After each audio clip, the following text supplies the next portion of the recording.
Absolutely, thank you very much. These are the white whales of the north. Now specifically that one right there, that is one of our females. We have 2 adult males and 2 adult females.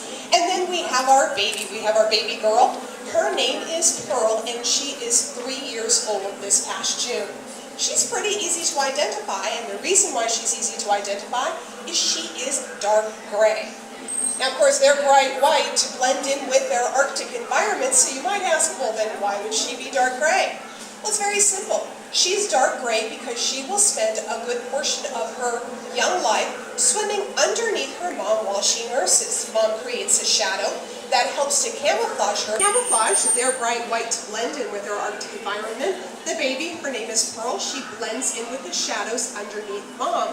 But who are they trying to stay away from? Anyone have an idea who preys upon these animals?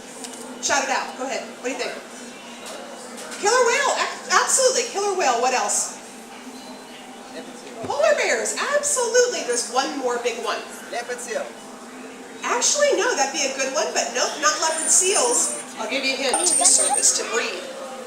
Another reason scientists believe that they lack that dorsal ridge is because that dorsal ridge, all of the veins and arteries run very close to the surface, and you lose a lot of heat through those dorsal fins. And because of that, by lacking that, born in their Arctic environment.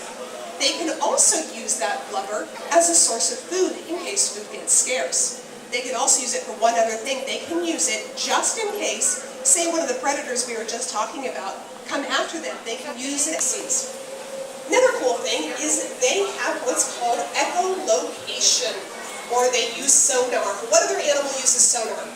The Navy. Bats, and the Navy, absolutely. I'm not sure the animal would be a Navy, but okay, I'll go with that.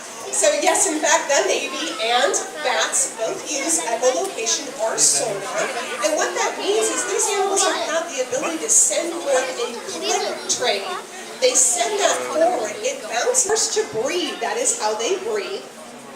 When she comes up to the surface, and I do believe, yep, that's Alua. When Alua and baby Pearl come up to the surface, you'll notice their blowhole comes out of the water, and then their whole body comes out of the water. That actually just was something that the trainer just asked them to do. So when they come out of the water, they can exchange 80% of the oxygen in their lungs. Give you an idea what that means. When we breathe, we only exchange 17% of the oxygen in our lungs. So they are far more efficient breathers than we are. So they have the ability to come up to the surface, exhale and inhale, and again exchange 80% of the oxygen. Did you notice that sound? They're called the canaries of the sea.